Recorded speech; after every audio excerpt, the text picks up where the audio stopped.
Hi friends, welcome to our channel cricket Samayam. Indian Premier League అభిమానులను tension పెట్టిన biggest trade deal ఎట్టకేలకు complete అయింది.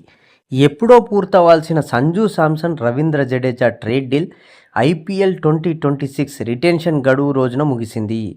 ఇకపై చెన్నై చిన్నతల CSKలో ఆడడు. అంటే రవీంద్ర జడేజా CSK తరపున ఆడడు. అలాగే Rajasthan silent king Sanju Samson pink జెర్సీలో కనిపించడు. ఈ విషయాన్ని IPL అధికారికంగా ప్రకటించింది.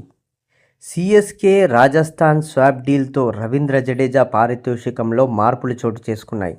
గతంలో CSK జడేజాని 18 కోట్లకు రిటైన్ చేసుకున్నప్పటికీ ఇప్పుడు రాజస్థాన్ 14 కోట్లే చెల్లించనుంది.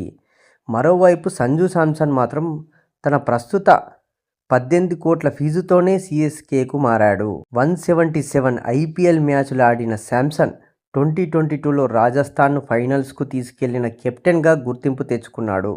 ఇక మిగతా జట్ల ట్రేడ్ కూడా పూర్తయింది. ముంబై ఇండియన్స్కు గత సీజన్లలో ప్రాతినిధ్యం వహించిన అర్జున్ టెండూల్కర్ను లక్నో సూపర్ జైంట్స్ తమ జట్టులోకి తీసుకుంది.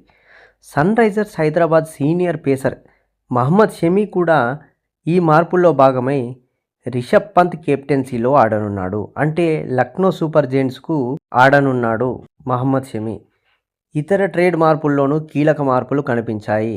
కోల్కతా నైట్ రైడర్స్కు ప్రాతినిధ్యం వహించిన మయాంక్ మార్కండే ఇకపై ముంబై ఇండియన్స్ తరపున ఆడనున్నాడు. అలాగే రాజస్థాన్ రాయల్స్ నుంచి నితీష్ రాణాను ఢిల్లీ క్యాపిటల్ ట్రేడ్స్ ద్వారా దక్కించుకుంది.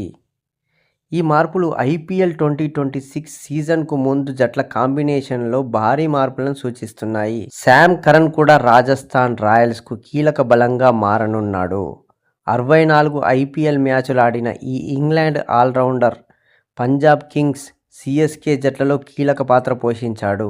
ఇప్పుడు ట్రేడ్తో రాజస్థాన్ రాయల్స్లో చేరాడు. అతన్ని 2.4 crores ఫీజుతోనే రాజస్థాన్ రాయల్స్ దక్కించుకుంది.